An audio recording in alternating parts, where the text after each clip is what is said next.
Hey everybody, I got Eric Holmes here from the Creative Director of the Batman Arkham Origins from WB Montreal. I got a couple questions here from fans, got some for myself and can answer. Okay. First and foremost, got to knock right away. How difficult was it to find a new voice actor to replace Batman?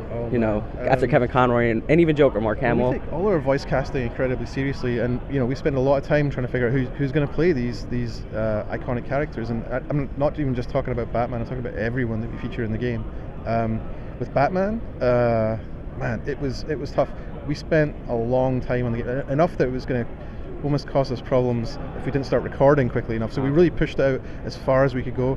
We cast the net very wide, and not only that, but we went very, very deep with these guys. So we had everyone that read for it, and there was a bunch of people going through all sorts of material, whether it's they're going through more intimate, friendly stuff where they're talking with Alfred, or that really aggressive stuff where they're trying to get something out of someone, or key lines, possibly Yankee stuff from animated series and some of the features and favorite books of ours, just to see if these guys could sell us on being that younger version of the character we've seen in the other game. So we were pretty exhausted by the time we got to the end of our search, but we were we zeroed in on Roger actually quite early when we were going through these guys, but we didn't just jump on him and go, yeah, it's him, because we like him. We really made sure that everyone we were looking at really got tested very thoroughly, and I don't know, you should ask Roger the same question and see what he thinks about it.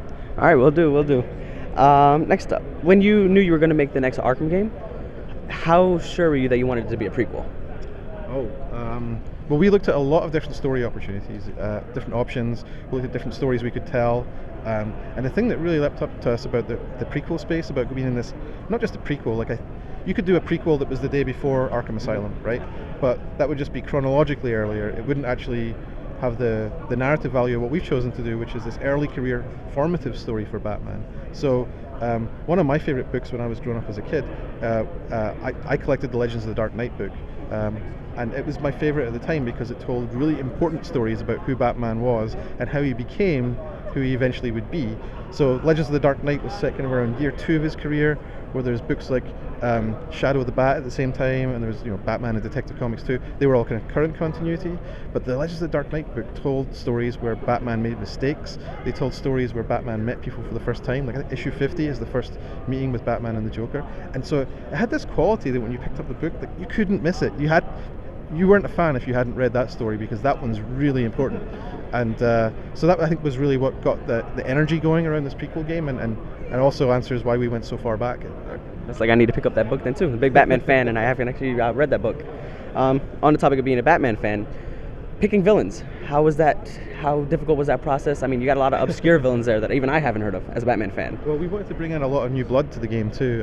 We do have familiar faces, but the familiar faces we've turned the clock back, and all these guys are changed. It's not like the same models being grabbed from Arkham City and just dropped in. These guys have been taken years back from the events of those games, and not just visually, like narratively. These guys are less formed in some cases. They have ideas about what they want to do or what they want to be, but they haven't quite gotten there yet. And so I think one of the things we've tried to do in Origins is make sure that these guys, when they connect with Batman, something happens with them that starts to cement what their relationship is with them, and also their identity in themselves.